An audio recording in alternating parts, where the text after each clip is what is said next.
Hey folks, it's William with All Solar Texas here with a special edition. This is the Hurricane Nicholas edition. So if you're sitting dark right now because you've been impacted by the outages of the storm that just blew through your neighborhood, don't worry, don't fret. I'll tell you all about how to protect your power in the future. Make sure you're never left in the dark again. Stay tuned.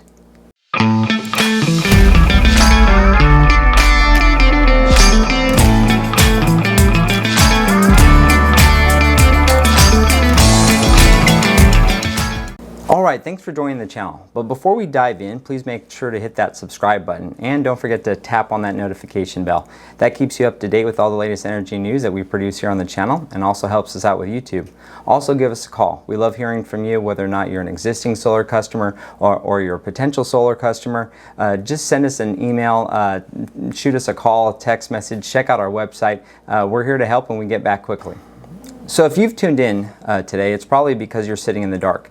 So you're either going to be watching this video on your mobile phone or you're going to be watching it after you've gotten your power restored. Either way, what we're going to be doing today is just kind of going through what are those impacts, what is the core driver of power outages, not just after a hurricane, but during other big environmental weather storm type events, and also talk through how you can protect your power going forward. So here at All Solar Texas, there's a couple things that we do, but I'll go ahead and kind of walk you through some of what we're seeing here. So taking a look at this, I mean, this is just the late breaking news. This is what everyone's talking about, power outage tracker, right? Hurricane Nicholas just blew through, leaving more than 100,000 customers out of power. And when we're talking about out of power, we're not just talking about a few hours. It could take several days, in some cases several weeks to restore power. I was in the utility industry. I spent 10 years as a project manager, construction manager, and then ultimately as a portfolio manager. And so I've seen it all. I've worked fires, I've worked storms, I've worked restoration, I've worked de-energization. Out in California and some of the other states, they have a big problem with wildfire. And so what they'll do is they'll just de-energize their lines to make sure that any damage that comes through from high wind events doesn't spark a fire. But in other cases, like here in Texas, where we have a unique environment, we have environmental factors that we don't see anywhere else in the country. Now, Texas doesn't typically have wildfire issues, but they do have high heats that come through in the summer and stress the utility infrastructure, which causes blackouts, equipment failure. You also have hail, softball-sized hail that just pummels the transmission and distribution systems and also just drives customers into blackouts. But you have hurricanes like we've seen here. And so this isn't anything new. I mean, if you take a look at what's been happening over the last several years, I mean, we have Nicholas, we had Harvey, right? The bottom line is the grid is fragile. It's over 100 years old, right? And so you're looking at components that break down over time. They rust with weatherization. They fail. Whenever there's an environmental factor that comes in, it typically looks for the weakest point in the system and then destroys that system. And then ultimately you're left with power outages. There's some really great tools out there. You could take a look at CenterPoint Energy's outage tracker here. And so just taking a look at the Houston area, all of these little markers here represent outages. And so you'll see here where there's red, you'll see more customers that are out. And there's a nice little legend here that kind of tells us how many customers we're actually looking at being out of power right now. So these folks have been out of power at the date of this recording for about 2-3 days now. And I would suspect, with my experience being in the industry, that they could be out for several more days more or possibly weeks. So what does it look like when there's a power outage that occurs? Well, number one, it impacts you, the customer, right? And so you're out of power, which means that any food that you have in your freezers, any food that you have in your refrigerator is likely going to spoil. You're not going to be able to run the internet. You're not going to be able to go online, stream videos. In most cases, you're just plumb out of luck, right? There's really nothing that you're going to do except just button down and kind of wait for the power to be restored. So why does it take so long to restore power? You have crews that go out there and they work as fast as they can. And these crews are linemen, great people. I work with them. I've known linemen my entire career. I've been out there in the field with them during wind, storm events, post-hurricane, post-fire, and I see the amazing work that the men and women do in that industry. But they're working against time. and they're working against those environmental factors. The utility business is a very old business, and you're dealing with technology and equipment that's been around for decades, even centuries, when you look at wires. Now, certain technologies have advanced, but ultimately at the end of the day, you, the customer, the reason why you're out of power is because they haven't rebuilt that entire system to get all of that power back funneled into your home.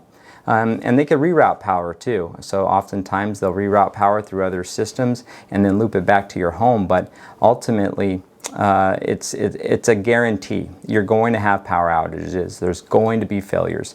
So what can you do about that? And how can solar help you? Well, solar is great for power generation. We've had a lot of discussions about that. It does a great job saving you money because some of the most expensive components of your utility bill come from generation, come from Texas generation. So these are power plants or solar farms or other types of power generation sources within the state of Texas. And then ultimately you have to purchase more power out of state if there's a higher demand than the state has capacity to produce. And that electricity is more expensive because now you're paying a premium to purchase that power from across state lines from other power generation sources, nuclear, wind, solar, natural gas, and that energy needs to be transmitted over these lines over thousands of miles and ultimately end up in your neighborhood feeding your house. And so solar really puts the generation right there in your rooftop, or if you have a ground mounted system, puts it right there in your backyard. So it puts that generation power right there. You own it, it's yours. Now, if you're considering going solar because you think that that will prevent a blackout, I have bad news for you. It won't.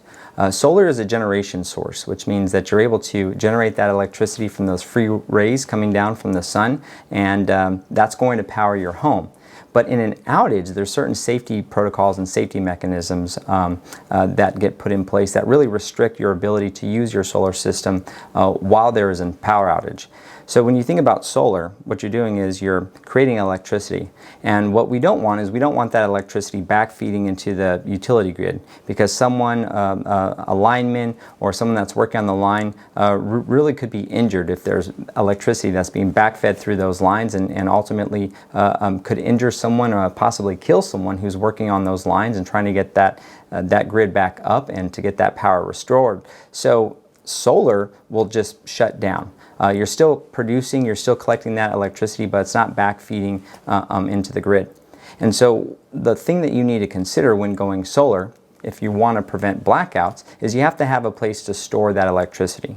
Where is that electricity, that excess electricity, going to go if you're wanting to use it later? There's only really one option that you have, which is a backup battery. Now, there's a lot of options out there on the market. You've heard of Tesla Powerwalls. Those are very popular. Right now, Tesla Powerwalls have a huge backlog, so they're about backordered a year. And there's different types of batteries out there on the market. Here at All Solar Texas, we really like Enphase. Enphase has a really great battery. They have different types of batteries depending upon whether or not you're a homeowner or if you're a business owner, different types of capacity. If you have a larger home and you want to run your home longer, then you have to have a larger battery. And you have to have a larger solar system that's going to charge that battery during the day so that you could use it at night when the sun's not out or during an outage. The only way to prevent a blackout from your actual neighborhood is to have solar, have a backup battery that has enough capacity to support your household's electric needs, or to have a backup generator. We work with Generac.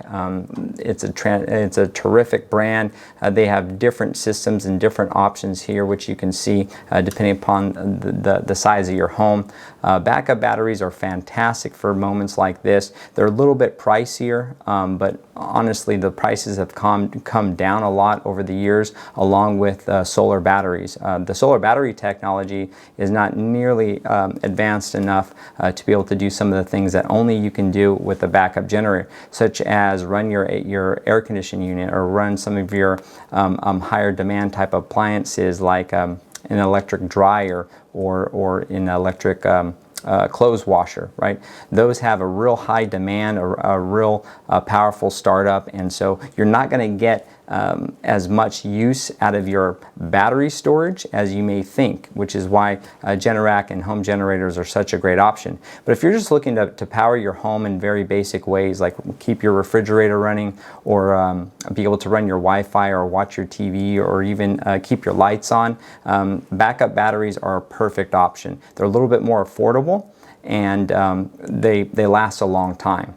Now, why is it so important that we maintain power during power outages? Well, what's that going to be able to let you do? Number one, it keeps you connected. It keeps you connected to family members. It enables you to continue your business if you're running a business from home, or if you're in a commercial business where you have a facility. If you have backup battery storage or backup generators, it allows your business to continue to operate.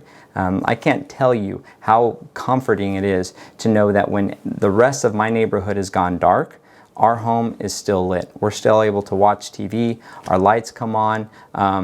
I'm one of those people, I grew up on a ranch, and so I really like having that self-reliance, that independence, which is why I got into solar in the first place. We want to protect our power, we want to claim our energy independence, and so we have a solar system, we have a backup battery, and I also keep a generator on hand just for any of those instances where I need some of that higher voltage to start up some of these larger appliances.